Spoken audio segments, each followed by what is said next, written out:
మునుగోడు ఉప ఎన్నికల్లో కాంగ్రెస్ బీజేపీలు దూసుకుపోతున్నాయి. నిన్నటి వరకు కొంత అసంతృప్తులు అలకలు కనిపించిన కాంగ్రెస్ పార్టీలోనూ ఐక్యతా రాగం వినిపిస్తోంది. పాల్వాయి శ్రవంతిని అభ్యర్థిగా ప్రకటించడంతో నేతలందరూ కథన రంగంలోకి దూకారు.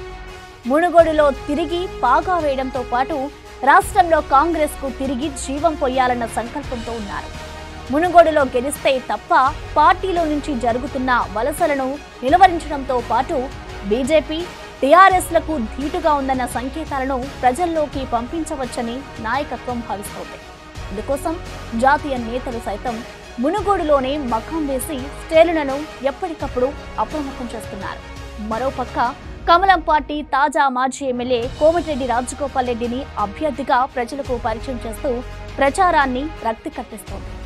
రాజగోపాల్ రెడ్డికి తోడుగా బీజేపీ చేరికల కమిటీ కన్వీనర్ ఈటెల రాజేందర్ కూడా గెలుపు బాధ్యతను తన భుజాలపై వేసుకుని నియోజకవర్గంలో తరచూ సుడిగాలి పర్యటన చేస్తున్నారు.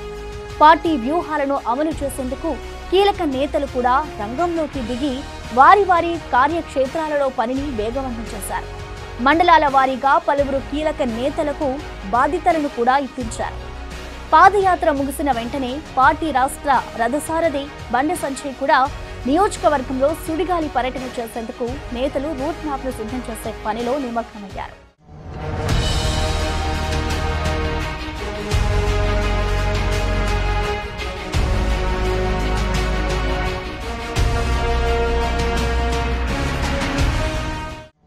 మరోవైపు అధికార పార్టీలో ఆశావాహుల సంఖ్య అధికంగా ఉండడం, అభ్యర్థి ఎవరన్న అంశంపై అధినేత స్పష్టత ఇవ్వకపోవడంతో టీఆర్ఎస్ శ్రేణులు కొంత స్తబ్దత పాటిస్తున్నాయి. మంత్రి జగదీష్ రెడ్డి నియోజకవర్గంలో పర్యటిస్తున్నప్పటికీ అభ్యర్థి విషయంలో క్లారిటీ లేకపోవడంతో శ్రేణుల్లో కొంత గందరగోళం ఏర్పడింది. నియోజకవర్గంలోని నేతలందరినీ సంప్రదించే పనిలో పార్టీ అధినేత సీఎం కేసీఆర్ నిమగ్నమయ్యారు.